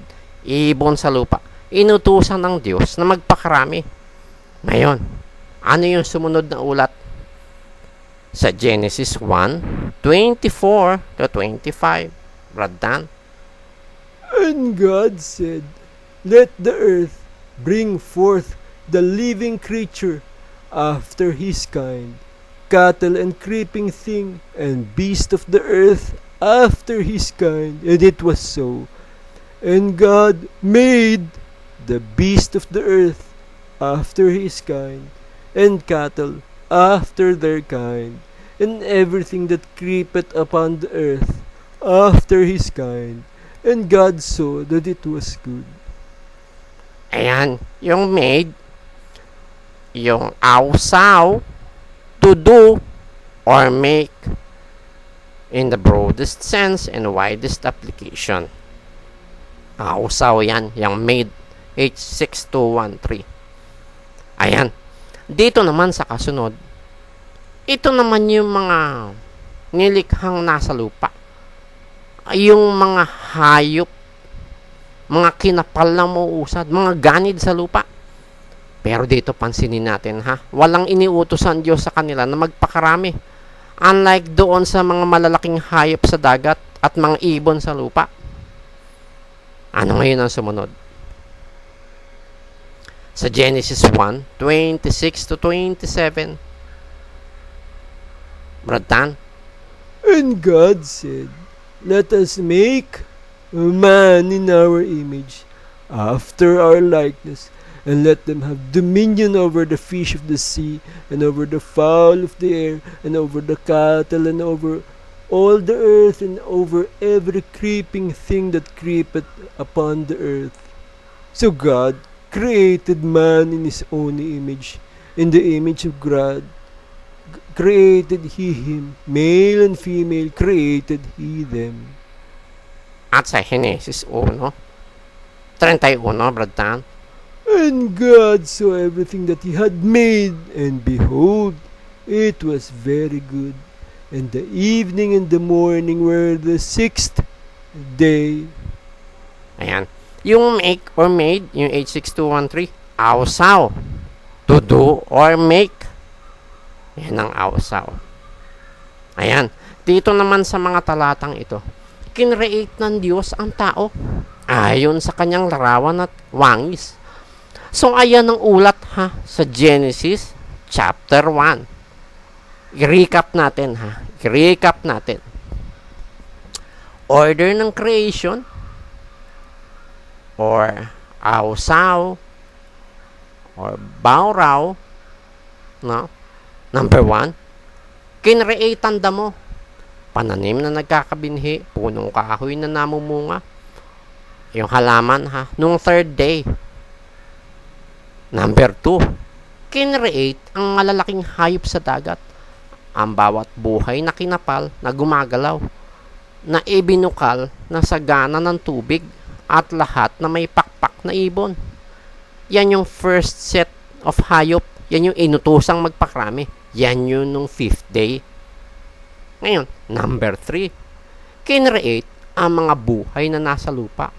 Yung mga hayop, mga kinapal na muusad, mga ganid sa lupa. Yan yung second set of hayop. Yan yung hindi inutusang magpakrami, at yan yun nung 6th day. Iba yan dun sa 5th day. Ito second set ito sa 6th day. Tapos number 4, kinreate ang tao. Yan din yun, 6th day. Ayan, ulitin natin order ng creation or awsaw o bawraw. Number 1, kinreate ang damo. Pananim na nagkakabinhi, punong kahoy na namamunga. Yan yun nung third day. Number 2, kinreate yung malalaking hayop sa dagat. Bawat buhay na kinapal na gumagalaw, na ibinukal na sagana ng tubig, at lahat na may pakpak na ibon. Yan yung first set of hayop, inutusang magpakarami nung 5th day. Tapos number 3, kinreate ang mga buhay na nasa lupa. Yung mga hayop, mga kinapal na umuusad, mga ganid sa lupa. Second set of hayop, yung hindi inutusang magpakarami, yan yun nung 6th day. Pagkatapos nun, yung number 4, kinreate ang tao. Kasama pa rin doon sa 6th day. Ayan. So, yan ang brief outline ng Genesis chapter 1. Ang chronology of events ng creation or pagkakalikha or awsaw or bawraw. Puntahan naman natin ngayon ang Genesis chapter 2. Basahin natin Genesis chapter 2 sa Genesis 2:7. Rodan. And the Lord God formed man of the dust of the ground, and breathed into his nostrils the breath of life, and man became a living soul. So, yan yung H3335 formed o yautzar, to mold into a form, especially as a potter. Ayan So, dito naman sa chapter 2, verse 7, finorm ng Diyos ang tao sa alabok ng lupa at hiningahan ang kanyang mga butas ng ilong ng hininga ng buhay. Tapos, anong sumunod? Genesis 2:8-9, Radan. And the Lord God planted a garden eastward in Eden, and there he put the man whom he had formed. And out of the ground made the Lord God to grow every tree that is pleasant to the sight and good for food, the tree of life also in the midst of the garden, and the tree of knowledge of good and evil. Ang sumunod na pangyayari, ang Diyos naglagay ng isang halamanan sa Eden. At nilagay ng Diyos ang taong kanyang finorm sa halamanan ng Eden, at doon sa halamanan ng Eden, pinatubo ng Diyos sa lupa ang lahat na punong kahoy na nakalulugod sa paningin at mabuting kanin. Pagkatapos, sa Genesis 2:19 to 20, Brad Dan. And out of the ground the Lord God formed every beast of the field and every fowl of the air, and brought them unto Adam to see what he would call them. And whatsoever Adam called every living creature, that was the name thereof. And Adam gave names to all cattle, and to the fowl of the air, and to every beast of the field. For Adam there was not found an helpmeet for him. Ayan, dito sa talatang ito, finorm naman ng Diyos ang lahat ng hayop sa parang at lahat ng ibon sa himpapawid. Hindi ibon sa lupa, ibon sa himpapawid. At dinala kay Adan para maalaman kung anong itatawag niya sa mga iyon, at kung anong itinawag ni Adan, yun yung naging pangalan yon. Pagkatapos, sa Genesis 2:22 to 23, Brad Dan. And the rib which the Lord God had taken from man made he a woman, and brought her unto the man. And Adam said, This is now bone of my bones and flesh of my flesh. She shall be called woman, because she was taken out of man. Ayan.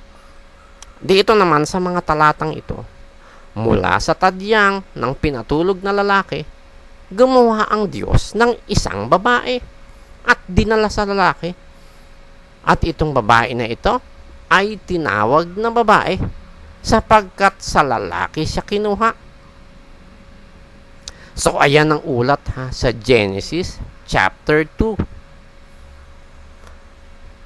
I-recap natin. Order ng formation or pag-aanyo or Yautzar sa Genesis chapter 2. Ito Number 1, finorm ang lalaki o si Adan. Number 2, finorm ang halaman. Number 3, finorm ang hayop. Number 4, finorm ang babae o si Eva. So yan naman ang brief outline ng Genesis chapter 2. Ngayon, nailatag na natin briefly ang Genesis chapter 1 and 2. Magtatanong tayo, sino ang unang kinreate? Ang hayop o ang tao? Ang sagot, ang hayop, as evidenced by Genesis 1:25. Nilikha ang tao later sa Genesis 1:27. Sino ang unang finorm? Ang hayop o ang tao? Ang tao, as evidenced by Genesis 2:7. Inanyuan ng hayop later sa Genesis 2:19. Ayan. Kaya maliwanag na walang kontradiksyon sa Biblia. Kailangan lang nating unawain ang creation process, which is creation process is equal to create plus form. Yan. Create plus form. Yun ang creation process. So, kapag naintindihan natin ang principle na yan sa Biblia, hindi natin sasabihin may contradiction sa Biblia or magkakaroon tayo ng maling interpretation ng mga salita sa Biblia. So, kapag Diyos ang lumikha, kine-create niya muna, tsaka niya fino-form.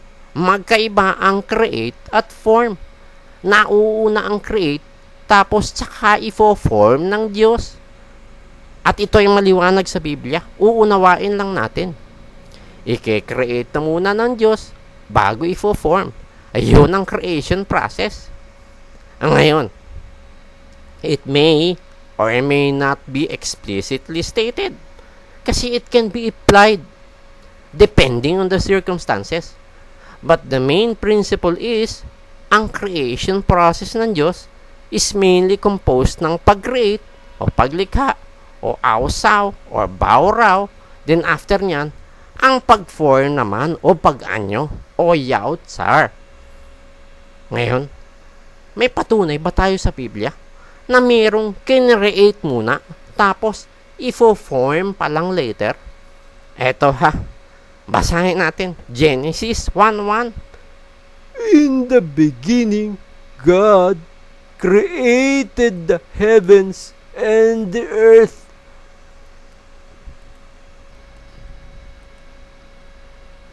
Ayan. Dito, kinreate ng Diyos ang earth. Created na ang earth. May form na ba ang earth? Basahin natin ha, dun sa kasunod. Sa Genesis 1:2, Radan. And the earth was without form and void, and darkness was upon the face of the deep, and the Spirit of God moved upon the face of the waters. Ayan. Although created ng earth, may pagkakataon na wala pa itong form. At ito ang pinagkamalian ni Worldwide Preacher Kuno. Nakala niyang may malaking gap in between Genesis 1:1 at Genesis 1:2. At nagkaroon ng pre-Adamic race. Yan na nangyari dahil hindi nauunawa ni Worldwide Preacher Kuno ang creation process ng Diyos na kine-create muna bago fino-form. Ang maling akala ni Worldwide Preacher Kuno nung kinreate ang earth, nawasak ito kaya nawala ng anyo. Hindi alam ni Worldwide Preacher Kuno na pwedeng mag-create ng ang Diyos nang hindi pa inaanyuan ng Diyos dahil ang pag-aanyo will come later. Kaya magkaiba ang pag-create at pag-form. At nababasa yan sa Biblia. Basahin natin ha. Isaiah 44:2. Radan. Thus said the Lord that made thee and formed thee from the womb, which will help thee. Fear not, O Jacob my servant, and thou Jeshurun, whom I have chosen. Eto pa ha. Eto pa. Sa Isaiah 45:18. Radan.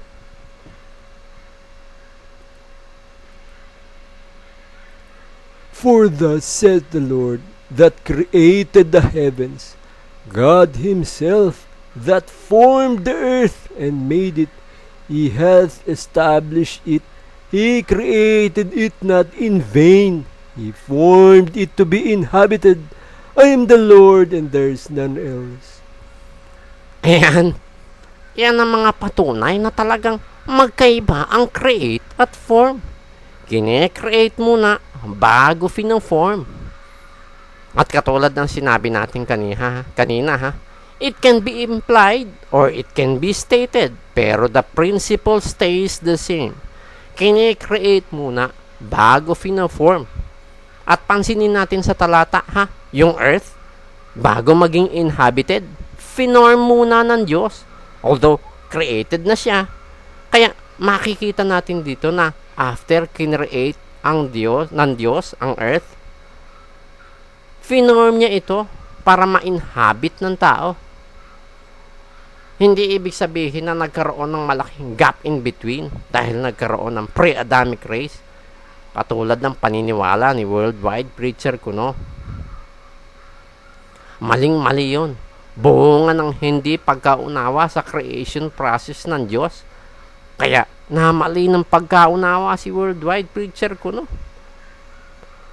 At sa pagkakamaling yun ni Worldwide Preacher Kuno, nagkaroon siya ng sarili niyang haka na may pre-Adamic race in between Genesis 1:1 and Genesis 1:2, which is wala sa Bible. Ngayon, maaaring itanong na iba, paano na-create ang tao na hindi pa siya na-i-form? Saan ba natin ito maiahahalin tulad? Basahin natin ha, basahin natin sa Isaiah 64:8. Radan. Ngunit ngayon, O Panginoon, ikaw ay aming Ama. kami ang malagkit na putik at ikaw ay magpapalyok sa amin at kaming lahat ay gawa ng iyong kamay. Ayan, ang tao pala, maihahalin tulad sa malagkit na putik at Diyos ang magpapalyok sa tao dahil ang tao ay gawa ng kamay ng Diyos. So, mabivisualize natin kung paanong ang tao ay na-create and later on, finorm ng Diyos by imagining God as the potter at ang tao ang clay. Balikan natin muli, ha? Ang Genesis chapter 1, chronological order of events. Events ng creation. Ang Genesis chapter 2, events ng formation. Detailed events ng formation which is incorporated sa Genesis chapter 1. Detailed events specifically ng 6th day ng creation na kung saan nilikha ang second set ng mga hayop at ang tao. Eto merong mga naniniwala na yung ulat sa Genesis chapter 2, mga ibang nilalang daw yon compare doon sa ulat sa Genesis chapter 1. Two different creation accounts daw, sabi ng iba, na pagkamalian nila ito dahil sa hindi pagkakaunawa ng creation process. Ang Genesis chapter 1 and Genesis chapter 2 are one and the same events. They complement each other. Ang tanong, anong pagkakataon sa Biblia na yung formation ay implied na doon sa creation process? Balikan natin ang 5th day, kung saan nilikha ang first set ng mga hayop. Genesis 1:21 to 23, Bratan. And God created great whales, and every living creature that moveth, which the waters brought forth abundantly after their kind, and every winged fowl after his kind. And God saw that it was good, and God blessed them, saying, Be fruitful and multiply, and fill the waters in the seas, and let fowl multiply in the earth. And the evening and the morning were the 5th day. Ayan. So, dito nilikha yung first set ng mga hayop. Dito, after ng creation ng first set ng mga hayop, yung 5th day, alam natin, after nilang na-create ng Diyos, finorm na rin sila sa kadahilan ng inutusan na sila ng Diyos na magpaalanakin at magpakarami at punuin ang mga tubig sa dagat at magpakarami ang mga ibon sa lupa. Na-form na itong mga hayop na ito dahil may mga functions na ito, may kakayahan na itong magpakarami. Otherwise, hindi uutusan ng Diyos na magpakarami kung walang kakayahan itong mga hayop na ito na magpakarami. Kaya alam natin after nilang ma-create, finorm na rin sila ng Diyos. So, ito yung isang halimbawa na ang formation ay implied na doon sa creation process. Hindi na dinetail ng Biblia ang formation process doon sa 5th day nang nilikha ang first set ng mga hayop. Unlike sa 6th day ng creation kung saan nilikha ang tao. So, unless it is stated, it is implied. So, ang tanong, ano yung sequence ng events no 6th day?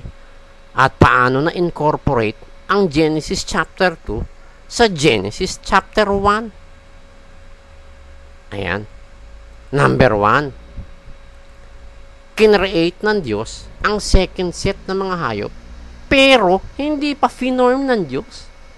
Number 2, kinreate ng Diyos si Adan at finorm ng Diyos si Adan. Number 3, yung kinreate ng Diyos na second set ng mga hayop, finorm na ng Diyos. Number 4, yung finorm ng Diyos na second set ng mga hayop, dinala ng Diyos kay Adan para pangalanan. Number 5, pinatulog ng Diyos si Adan at kinuha ang isa sa mga tadyang at kinreate at finorm si Eva at dinala kay Adan Number 6, si Adan, created at formed, at si Eva, created at formed, binasbasan ng Diyos at inuutusan ng Diyos na magpaalanakin at magpakarami at kalatan ng lupa at supilin at magkaroon ng kapangyarihan sa mga hayop na created at formed na din.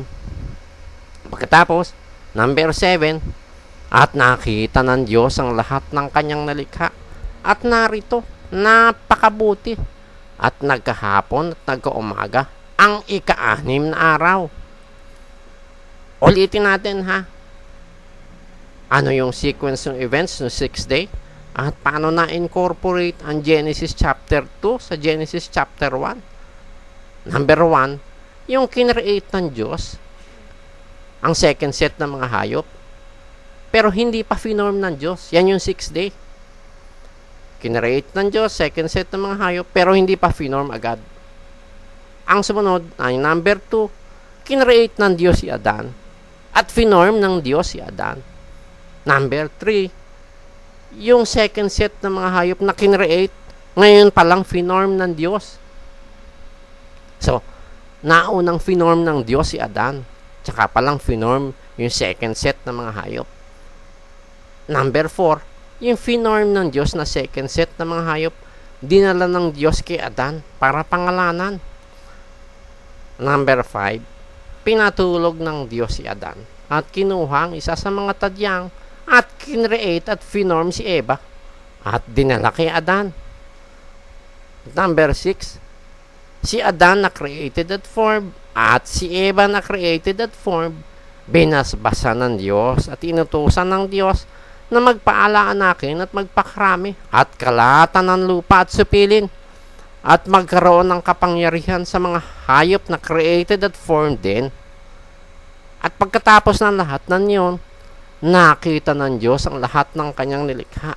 At narito, napakabuti at nagkahapon at nagkumaga ang ika-6 na araw.